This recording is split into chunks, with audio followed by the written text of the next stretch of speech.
தமிழகத்தில் கனிம வளத்துறையில் வந்து இன்றைக்கி ஒரு புதிய புதிய மாற்றமாக இன்றைக்கி ஒரு சீர்திருத்தம், பெரிய சீர்திருத்தம் இன்றைக்கி வந்து தமிழக அரசு கொண்டு வந்திருக்காங்க. பல்வேறு சீர்திருத்தங்களை வந்து அரசு ஆரம்பித்த நாள்லேருந்தே பண்ணிகிட்டு இருக்கிறாங்க. அதோட ஒரு முக்கியமான கட்டமாக இன்றைக்கி வந்து கனிம வளத்தை வந்து அயல் அண்டை மாநிலங்களுக்கு வந்து எடுத்துகிட்டு செல்றதை வந்து 3 மாதம் வந்து ஒரு தற்காலிக தடை வச்சுருக்காங்க. இது ரொம்ப வரவேற்க வேண்டிய விஷயம். இதன் மூலம் வந்து தமிழகத்தில் ஏற்கனவே எம்சாண்டு ஜல்லி ஏற்கனவே தேவைகளுக்கு ஏதாவது பற்றாக்குறை நிலவிட்டு இருந்தது, முழுமையாக இதன் மூலம் தடுக்கப்படும். இதனால் கட்டுமான பொருட்களோட விலை வந்து குறையறதுக்கு வாய்ப்புகள் இருக்கிறது.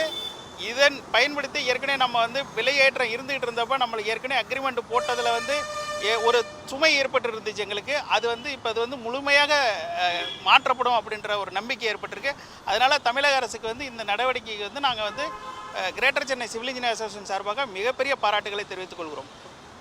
அதாவது ஒரு நாளைக்கு வந்து 1.2 லட்சம் யூனிட்டுகள் வந்து உற்பத்தி செய்கிற திறன் வந்து தமிழகத்தில் இருக்குது.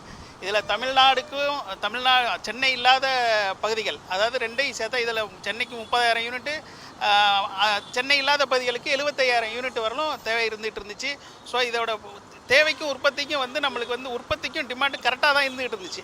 இது இப்போ வந்து அண்டை மாநிலங்களுக்கு இதை வந்து நம்ம எடுத்துகிட்டு போகிற தொட்டி நம்மளுக்கு வந்து டிமாண்ட் வந்து உருவாகிட்டு இருந்தது.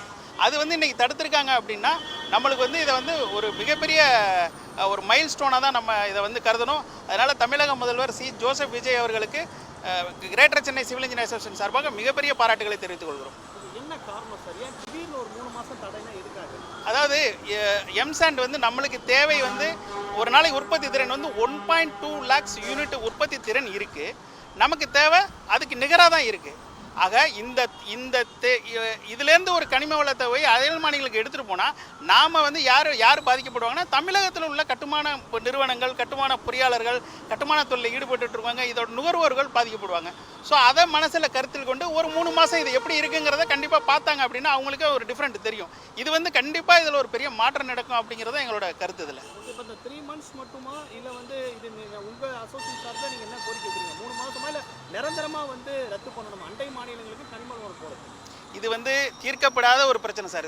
இது வந்து கிட்டத்தட்ட பல்வேறு பல ஆண்டுகளாக வந்து இது தீர்க்கப்படாத ஒரு விஷயம். ஏன்னா இப்போ கேரளாவில் வந்து அதுக்கு கனிம வளத்தை எடுக்கிறதுக்கான இதே கிடையாதுங்க, பெரிய தடை இருக்குது. அப்படின்றப்ப அவங்களுக்கு தேவையே இங்கேருந்து தான் போயிட்டு இருந்தது. அது நம்ம 2 மாநிலத்துக்கு எடுக்கிறோம் அப்படின்னா அது நம்மளுக்கு ஒரு தேவையில்லாத சுமை தானே. இது வந்து 3 மாதம் இல்லாமல் இதை வந்து நிரந்தரமாக்கினா இது வந்து எங்களுக்கு வந்து மிகப்பெரிய ஒரு வரப்பிரசாதமாக தான் அமையும் அப்படின்றது எந்த சந்தேகமும் கிடையாது சார். இப்போ இந்த 3 மாதமாக தடை தமிழக அரசோட ஒரு அறிவிப்புக்கு இப்போ அந்த பொருட்களுடைய விலைகள்லாம் எப்படி சார் இருக்கும்? இப்போ கனிம வளங்கள் வந்து இப்போ ஸ்டே பண்ணிட்டாங்க அப்படின்னா நம்மளுக்கு என்ன மாதிரியான ஃபீட்பேக் கிடைக்கும்? கண்டிப்பாக இதோட விலையில் வந்து ஒரு மாற்றங்கள் கண்டிப்பாக இருக்கும் அப்படிங்கிறதுல எந்தவித சந்தேகம் கிடையாது. விலை ஏற்றம் ஏற்கனவே வந்து 750லேருந்து 950 அனுச்சு, 980லேருந்து 1150 அனுச்சு. ஸோ அப்படின்றப்ப இதை வந்து அரசுக்கு ஒரு பெரிய நெருக்கடியாக தான் இருந்துகிட்டு இருந்தது ஒரு டன்னுக்கு. ஸோ அது வந்து அரசுக்கு ஏற்கனவே ஒரு சின்ன நெருக்கடி இருந்துக்கிட்டு தான் இருந்தது. அப்புறம் வந்து குவாரி உரிமையாளர்கள் எல்லாம் கூட்டு வச்சு சொன்னாங்க, நீங்கள் நியாயமான விலை இங்கே வந்து அரசு நிர்ணயித்த விலையிலே நீங்கள் எடுக்கணும், மக்களுக்கு விற்கணும் அப்படின்ற உத்தரவெல்லாம் அதோட அமைச்சர் பிரபு அவர்கள் கூறியிருந்தார். ஆனாலும் அந்த விலையேற்றம் வந்து ஏற்றபடியாக இருந்துச்சு. ஸோ அது இப்போ இந்த முயற்சினால் 1150லேருந்து குறையறதுக்கான வாய்ப்புகள் கண்டிப்பாக இருக்குது சார். அதில் மாற்றமே கிடையாது. கனிம வளங்கள் வந்து கடத்தப்படுவதால இந்த தடை நீங்கள் நினைக்கிறீங்களா, இல்லை தமிழ்நாட்டுக்கான வளர்ச்சியா இது நினைக்கிறீங்க? தமிழ்நாட்டோட வளர்ச்சி சார், ரெண்டுமே இருக்குது. அதாவது கனிம வளங்களை நம்மளுக்கான தேவைகளை நமக்கு எடுத்துக்கிறோம். அப்படிங்கிற பட்சத்தில் நம்மளோட தேவையே ஏற்கனவே நமக்கு வந்து டிமாண்ட் இருந்துகிட்டு இருக்குள்ள நாம் இதை போய் அண்டை மாநிலங்களுக்கு கொடுத்தோம்னா நமக்கு நம்மளோட இங்கே உள்ள கட்டுமான துறைகளுக்கு, கட்டுமான பொறியாளருக்கு, இதோட நுகர்வோருக்கு தேவையில்லாத சுமை தானே ஏற்படும். அதை வந்து தடுக்கிறாங்க இல்லையா, அதுவும் தடுக்கப்படுது. ஸோ இங்கே கட்டுமானத்துறை தான் நம்மளுக்கு மிகப்பெரிய, அதாவது என்ன கேட்டிங்கன்னா அரசுக்கு மிகப்பெரிய வருவாய் ஈட்டி கொடுக்குறது கட்டுமானத்துறை. அப்போ அந்த கட்டுமானத்துறை எந்த அளவுக்கு இந்த அரசு ஊக்குவிக்கிறாங்களோ அந்தளவுக்கு அவங்களுக்கும் வருவாய் அதிகமாக ஏற்பட போகுதுங்கிறது மாற்றம் கிடையாது. ஸோ அப்படிங்கிறப்ப இது 2 விதத்துலையும் நம்மளுக்கு பயன்படும் அப்படிங்கிறத என்னோட கருத்து சார். இப்போ அண்டை மாநிலங்களில் நம்ம கனிம வளம் கொடுக்கறதால தமிழக அரசுக்கு வருவாய் தானே சார், அது ஏன் நம்ம தடை பண்ணுறோம்? என்ன அண்டை மாநிலங்களில் நீங்கள் வந்து முறைப்படி கொடுக்கலங்கிறதான பெரிய பிரச்சனையே. கிட்டத்தட்ட இப்போ நீங்கள் கன்னியாகுமரியிலலாம் நிறைய போராட்டங்கள் இப்போ கடந்த காலங்களில் நீங்கள் பார்த்துருக்கலாம்.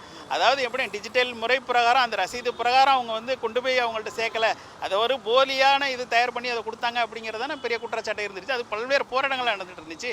அதை முறைப்படி கொடுத்துருந்தா அதுவும் நமக்கு லாபமாக தான் இருக்கும். அது கொடுக்கல அப்படிங்கிறது தான்.